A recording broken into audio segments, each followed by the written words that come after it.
incident seemed to turn for them. All of a sudden, after that, they seemed to get a grip on the game, and they, as Terry said, they've got stronger and stronger. And they certainly looked good last 10 minutes. In a moment or two. But do you think you can never write Liverpool off, and everybody's been saying that, but... I tell you what, I feel that McDonald picked out 3 or 4 really good runs. His timing's good. He just short on the pace, and his first control let him down twice within a minute, getting through well. Rush to me looks very sharp. Kenny looks a bit behind him. He looks as if he's not quite giving Rush the support he needs and even deserves, because he still looks sharp, and he's the one that's going to do it. But they've got to get red shirts around him a bit quicker, otherwise he's going to be isolated the whole game. He had that super chance, didn't he, when Ratcliffe more or less saved the day? Well, he blocked it. He did well for himself, and the other fellow did well as well. They both did well on it.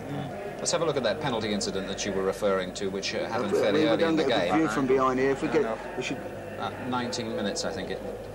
Have a look at this. The second guy comes in. He's coming across the back of him. He gets lost, Nicol. Yeah, Nicol gets totally lost. He's gone the wrong side, and he don't know where he is. How the referee can't give a penalty for that? You can't see a lot of the incident there, but as soon as it's happened here, we've all turned around and said, "Oh, penalty," because he's got wrong side. He's got goal side of him. The next second he's down.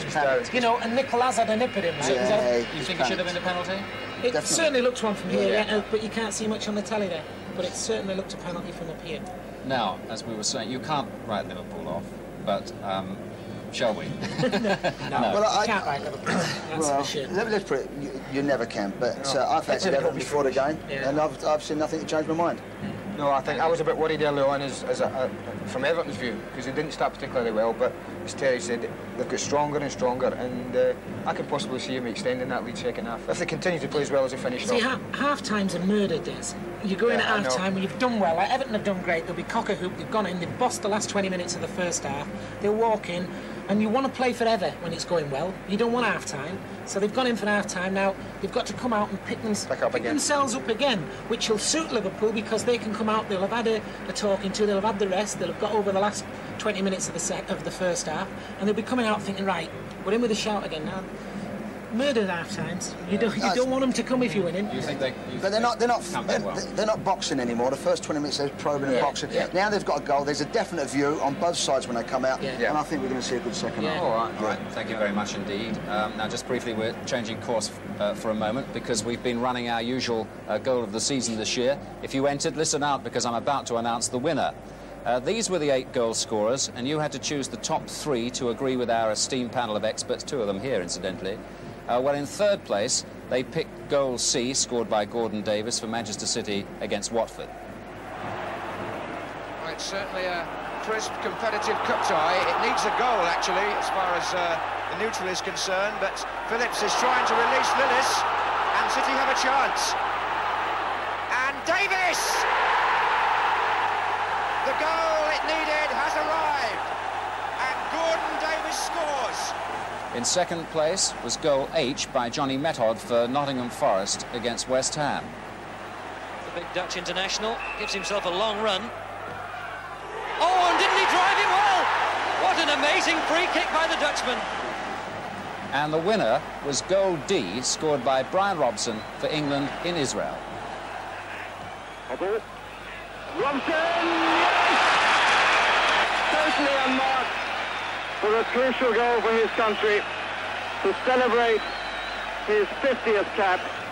So, DHC was the correct answer, and we've picked out the winning postcard of Mr. M. Davies of 20 Casewell Road, Morecambe in Lancashire.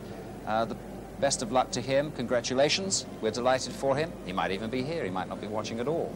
But he won it, and he gets the prize. Now, we'll be rejoining Jimmy Hill, who incidentally tipped Everton for the cup right at the start of the season. I tipped Liverpool, and John Motson in just a moment. But first, let's enjoy the Band of the Guards.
know some viewers appreciate listening to the band at half-time, and it was the combined bands there entertaining us.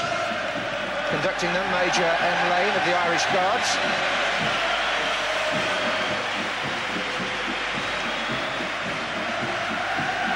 But here come the other players, and I was talking earlier on about the way Merseyside matches throw up a conflict of loyalties. Peter Reid used to be a Liverpool supporter and was here, in fact, watching them play in the FA Cup finals of 1971 and 1974, when EMLYN Hughes was in the Liverpool side.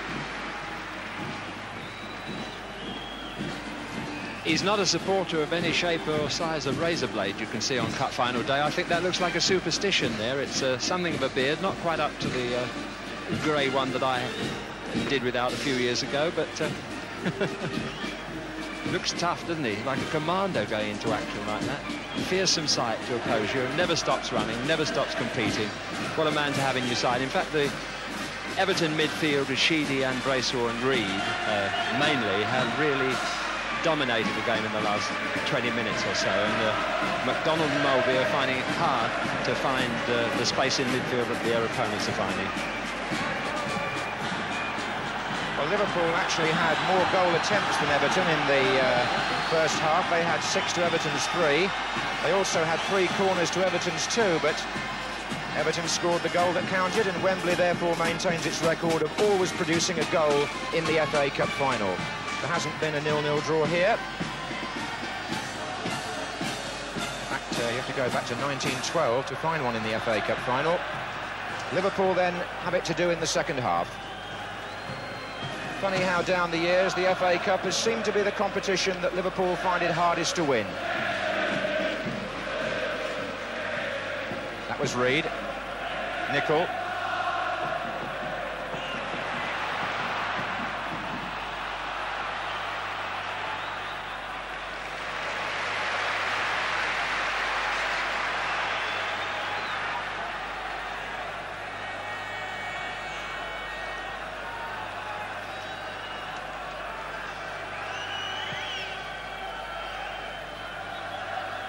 That's Hansen. Now Reid to Stevens. The England players are looking in pretty good shape. There were 4 of them there combining, all due to go off to Colorado Springs on Monday if this match is settled today. That's Stevens, Reid, Stephen and Lineker. And Hansen. Beglin.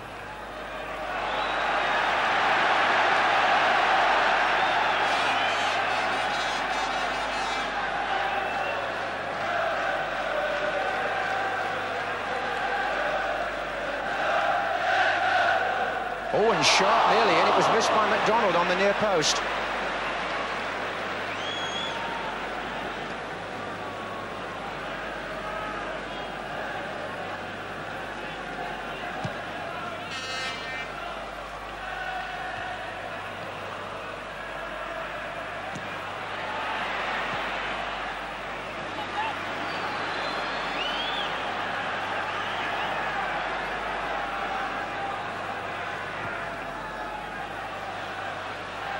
Sheedy. Nicol forward to Dalglish. Mulvey. Now offside, Kevin McDonald. Liverpool's players have gone protesting to Alan Robinson. I think Kevin McDonald's run was from an onside position, but I think Craig Johnson might have been just hanging offside on the right-hand side of the field, and up went the flag.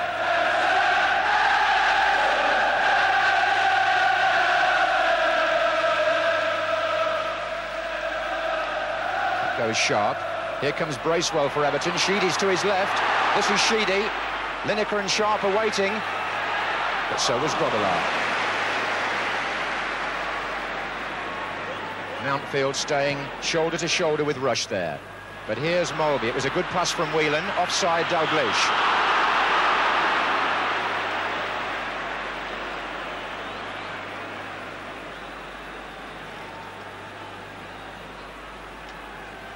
All of that came from that quite beautiful throw of Bruce Grobbelaar. He caught it from the cross, and within just half a second, it's on the halfway line at Rush's feet. Sharp, Lineker, away by Beglin, only to Bracewell. And it was jabbed back by McDonald in the end. Bracewell, I think, on second thoughts, might have played the ball to Sheedy, by the way he put his hand up afterwards. I think that was his verdict, not mine.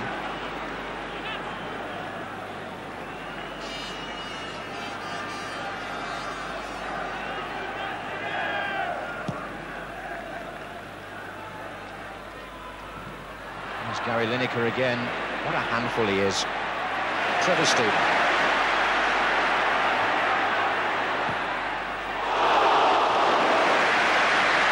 Quite a record this lad's got. He joined Everton, Trevor Stephen, in 1983, and in each of his 3 seasons at Goodison Park, he's finished up playing in the FA Cup final every time. Came from Burnley originally.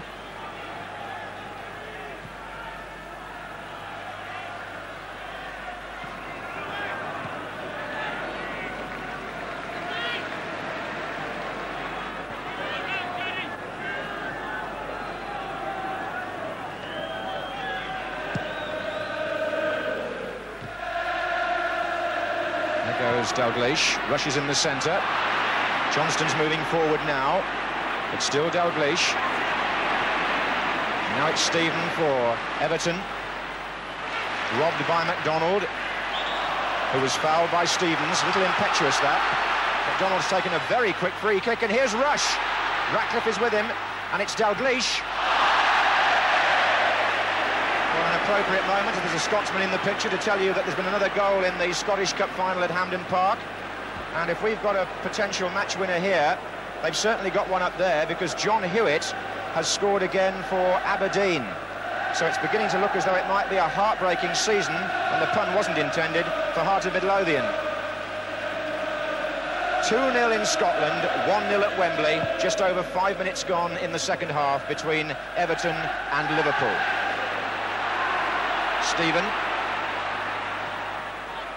Stevens. Reed. Turned in by Bracewell. Picked up again by Stephen. This is Stevens. Nicol had to clear. Sharp was coming in. There was a nice touch back by Lineker in the middle of that move as well. He's not just a goal scorer.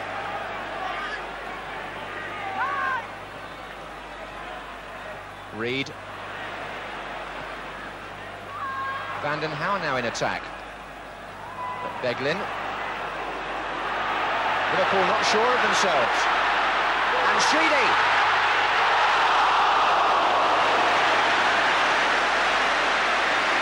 Well, it was confusion in front of him, there's no doubt about that. Kevin Sheedy, who we normally see striking the ball so well with his left foot, curled one agonisingly away from the post with his right. And the opportunity presented by a Liverpool defence doing something that I think would make Bob Paisley's remaining hair stand on end. It's seldom you see Liverpool as unprofessional as that in their own penalty area, just playing around with the ball and asking for trouble. The man who nearly punished them, a former Liverpool player himself. Bob Paisley actually was manager when Sheedy went from Liverpool to Everton. So the score remains 1-0, and Derek Mountfield has jogged forward for this free kick.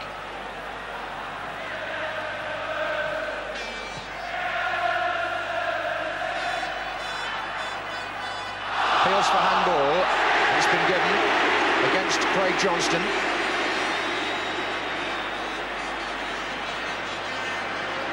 Everton looking menacing again now.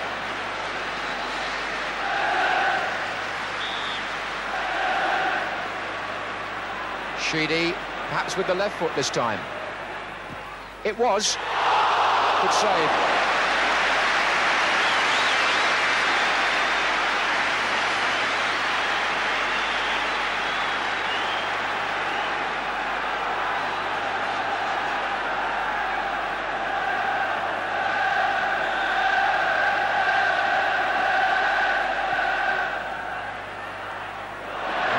Post corners are wicked when they're curled in like that by Sheedy. Sharp and Vanden Hauwe are causing confusion in the near post area.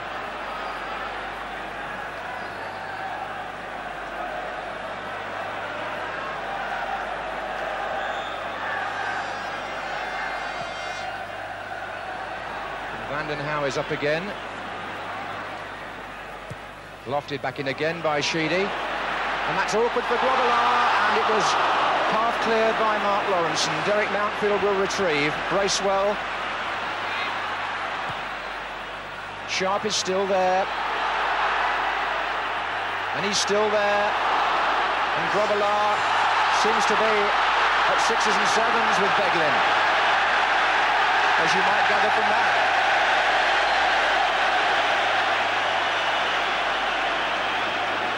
Unrest in the camp.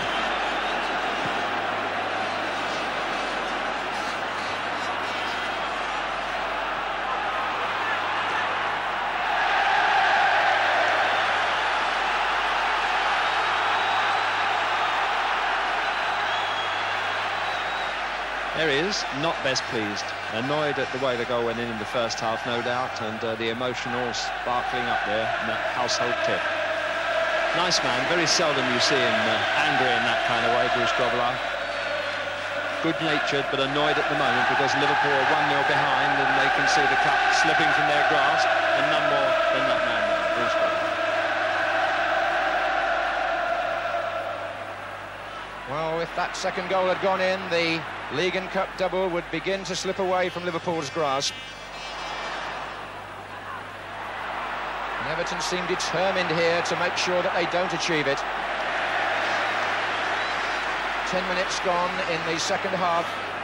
The Blues still 1 in front.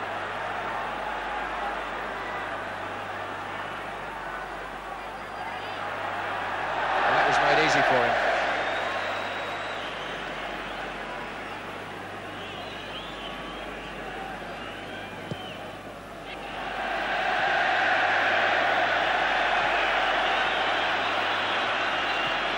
He's rattled all right, and he's got to calm down, and so have Liverpool. The game's still within their grasp, but they won't get back into it unless they keep their heads rather more coolly than Grobbelaar is at the moment.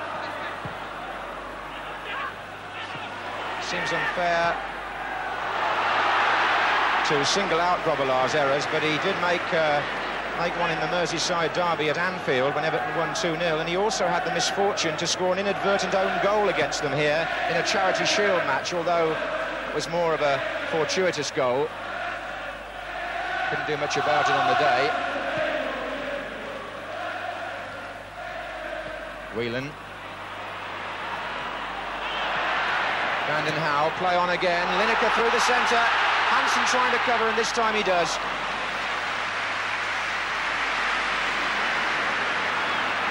Not quite sure what Lineker's doing to his potential transfer value here. There have been stories in the paper about Barcelona.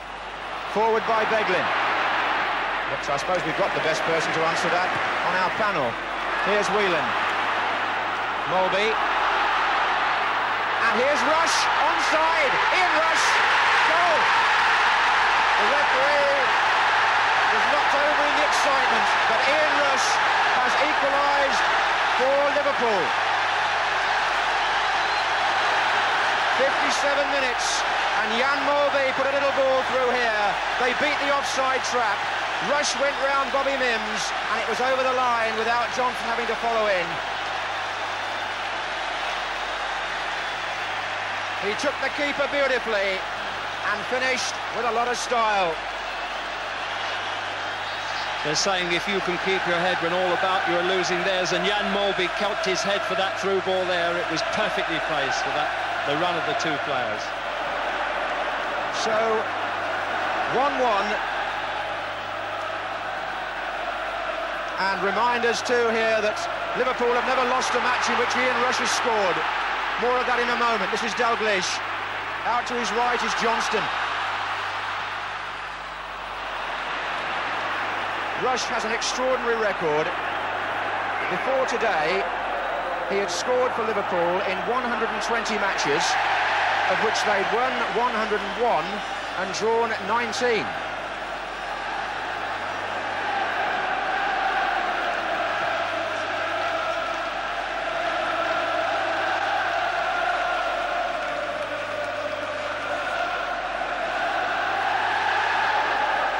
Well, those supporters now can give vent to their feelings, perhaps for almost the first time this afternoon. It's fair to say that Everton had threatened to go 2-0 up, but instead it's 1-1, and it's Molby.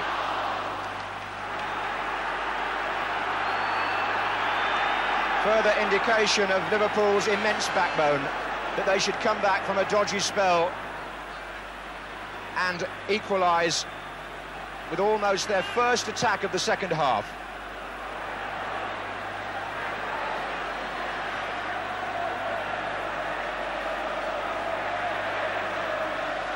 It also goes to show, Jimmy, that if you can time your run and the pass is played at the right time, you can beat the square line defence, can't you? Well, you'll never see a better example of how it was done, and beautifully taken after that. Does it go over the line? Yes, it deserves to. Yes, it's his goal. No, great.